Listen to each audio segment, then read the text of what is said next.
Welcome back to our substance abuse talk. In this one, we're going to look at some specific substances and give you just a few of the facts that we want you to know before you leave this module. And we're going to begin first talking about the very tricky little substance known as alcohol. And we want to tell you that this is not really a prescriptive slide. And so what I mean by that is so many times in this class I will give you slides with bullet points that tell you what you should do. And so the very first thing that you notice here is men and women and a certain number of drinks a day. This is not prescriptive. In fact, what we would tell you is this is kind of more restrictive in saying that this is the upper limit. This is how many drinks you can allow a day, but don't go past that. And so we tell men 2 drinks a day, we tell women 1 drink a day. A lot of that has to do with body frame and size.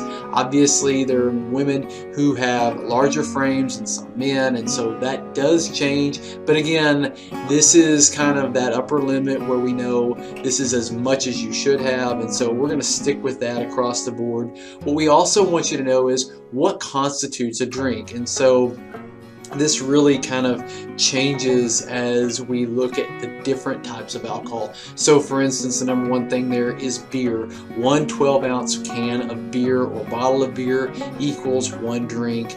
A 5-ounce glass of wine is a drink, and many times we don't measure wine when we pour it into a glass. I know the times that I have a glass of wine, I'm not holding a measuring cup up and measuring that. And so maybe it's a good idea that you do that a few times though, so that you can identify what that drink should look like. And then third is more along the lines of spirits or whiskey, and what we know is considered a shot, and that is 1.5 ounces. And this all has to do with alcohol content and measurement across an average. Obviously with whiskey and spirits, they range differing on their proof, and so you kind of have to negotiate that out as what's best based off of what you're using.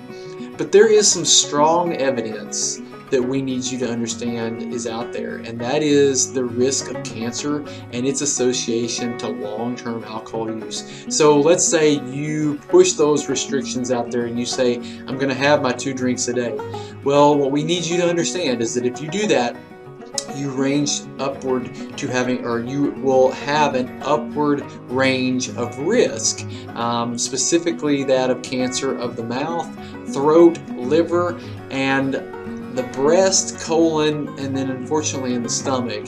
And so we have seen some things like colon cancer come up and be treated. We see breast cancer come up and be treated. In fact, we know that those have very high success rates. What doesn't usually have a great success rate is that of liver and unfortunately throat. Those are difficult to manage, and they are very close to the lung. And if you'll remember, lung cancer is the most lethal cancer that we see occurring. Well, the metastasization from the liver to the lung, or even from the throat to the lung, can happen very rapidly. And so we just want you to be warned and understand that. We always want you to avoid drinking while having an empty stomach. First and foremost, if there's nothing there to help offset that alcohol, it's going to have a much greater effect on your behavior as well as your cognition. We also want you to know that alcohol prior to sleep does not really improve sleep. We'll talk about that more later, and I'll let Dr. Walker talk very distinctly about that. But what we know is that it does fragment your sleep. Even though many people use it to kind of help take the edge off and help them get to sleep, a lot of alcohol before sleep is a big no-no because it can disrupt sleep. And then lastly, we want you to understand the risk of liver disease. The liver is your primary organ for mitigating the effects that alcohol has on your whole body, not just on your cognition, not just on how you feel. So what we know is that if it's over and over and over, this pounding away year after year, the liver really suffers. And you can kind of do some research out there on what liver failure looks like. it's a pretty rough way to go, and so we want you to understand that that risk is there as well, not to mention the cancer that we already talked about, but also depression. What we know is that long-term alcohol use does tend to lend itself to depression, and many people use alcohol to help mitigate the effects of depression, but what we know is that that's not a very effective way to treat depression. The next one that we're going to talk about is tobacco, and we want you to remember from our first module that we talked about the #1 cause of death, and then we talked about the actual causes of death, and we linked tobacco into that. So it is the single largest preventable cause of death, and what we know is it's associated to a myriad of cancers, but also a lot of other health maladies that we know of.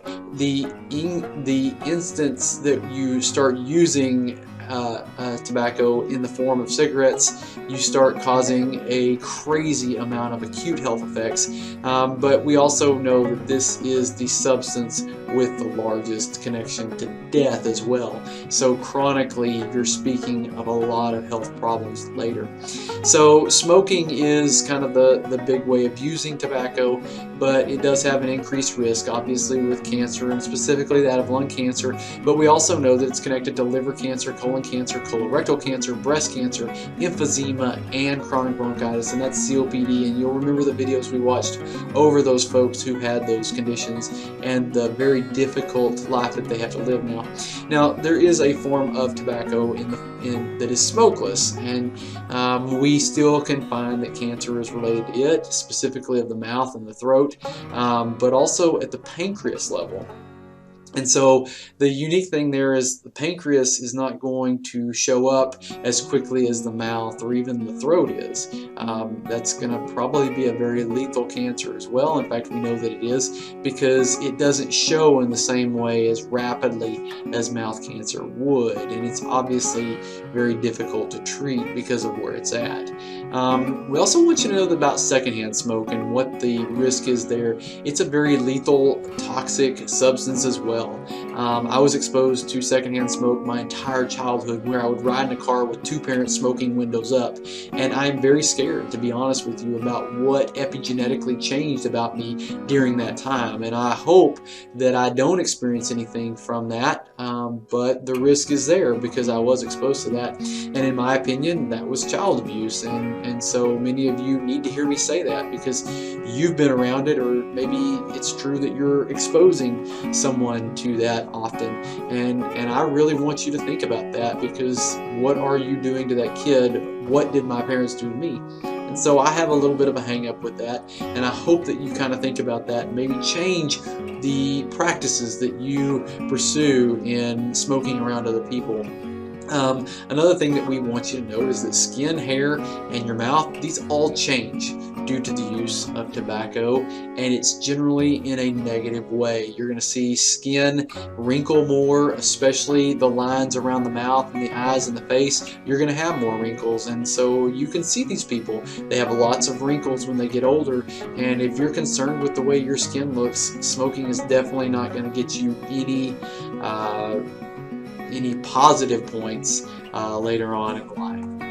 The next thing that we do want to talk about is vaping. And now I know that this is a very popular thing, but what we want you to be aware of is the risks that are involved with the use of vaping. And so #1, nicotine is variable, meaning that some products do have nicotine, some don't, but you need to be aware that just because you think vaping doesn't have nicotine or is safe, there are some products you might put in your vape that do have nicotine, and so you would still experience the negative effects of nicotine. #2 is, yes, it does have fewer toxins than cigarettes, and we're going to definitely agree to that, but we have not been able to prove that these are safe because we don't have the data. It's just not existed for long enough yet, and so we're very challenged at this point to say Listen, we don't know what's going on here.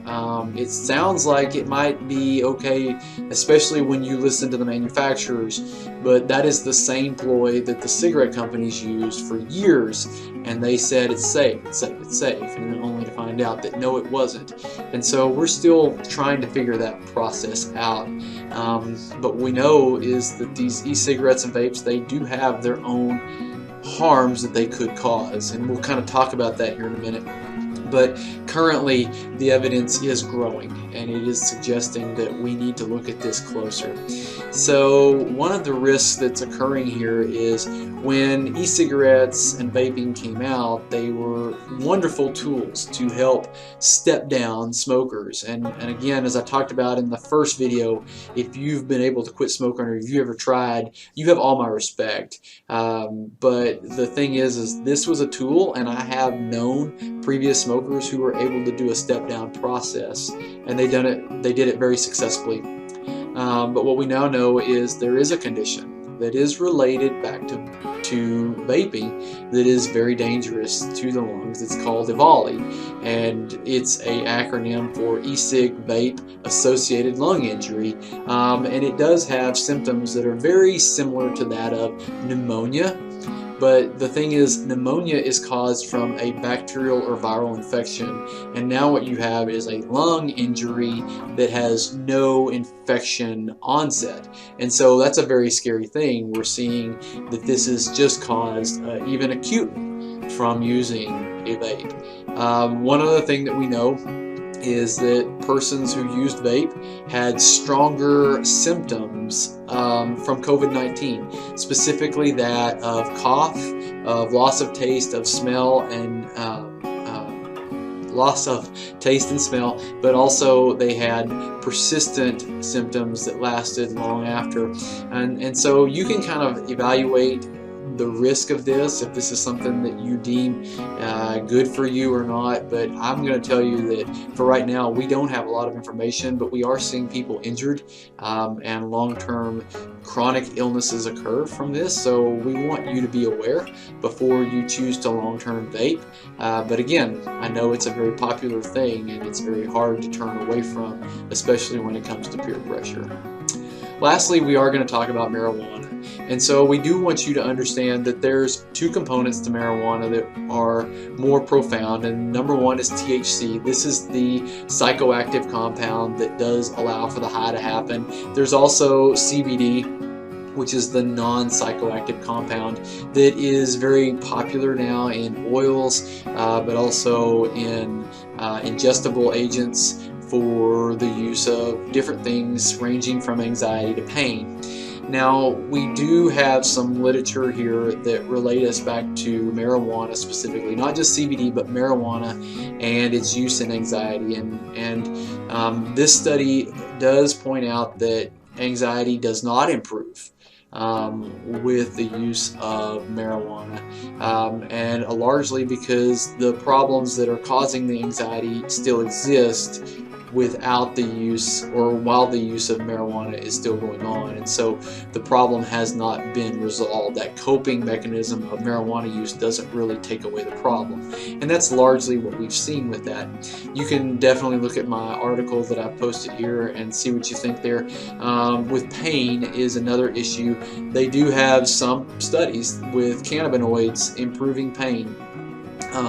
And so the jury's still out on whether THC is necessary for that, or if CBD could achieve those pain mitigation properties. The other side of this is most of the risk with marijuana use falls into the minimal to moderate risk factors. So we saw what those look like in the previous video. It's rare that many marijuana users ever move into the severe, although there are cases where they're incarcerated or they lose employment, and things like that. But most of it, like loss of employment, is moderate to minimal at most. And we do know that gateway drugs are a real thing, where people start using this drug and then they kind of fall into that one. It is very difficult for us to prove that marijuana at this point is a gateway drug, although many people do use marijuana and then step out and make it a gateway drug. But there's a lot of people who they draw the line and that's where they stop. It is addictive, and that's one of the problems that we see coming out of marijuana use, is that it does require you to fall into that category of addiction after long-term use. And so many people binge, many people use it very subtly, but many people do fall into addiction. And the only question I would raise to the medical grade marijuana is its therapeutic durability. And by that, what I'm saying is, does this product have what it takes to create a true therapeutic use, or is it something that you're going to have to use as a dependent for a long period of time, even across your life, to maintain therapeutic levels? And that's obviously the question that has to be asked. So there's many medications out there that are being used for anxiety and depression, like serotonin type reuptake inhibitors, and things like that, and they can be used across the lifetime, and they don't have, you know, moderate or severe effects or consequences. In fact, they largely don't even have minimal negative consequences, and so that has a high therapeutic durability. Does marijuana have a high therapeutic durability? And that's a question we do have to ask, and I ask of people when they use it. I hope that after you watch all of this, you kind of consider what it is that you could do to improve if you are a current smoker, or if you currently vape, or if you currently use too much alcohol. You're going to go through a quick little survey and look at some of these items, and I hope that you share honestly with me what you find. But I also hope that you seek out help if you find that you need that. Certainly if you reach out to me, I can give you the names of people who I know and trust. I also lastly want to say I hope you read the email that I send at the end of this week in the module, and that you understand kind of some more about why I'm passionate about this content. Hope everything's going well for you. I hope you enjoyed the content that we covered, and I hope that you continue to progress in your personal health. We'll see you next time.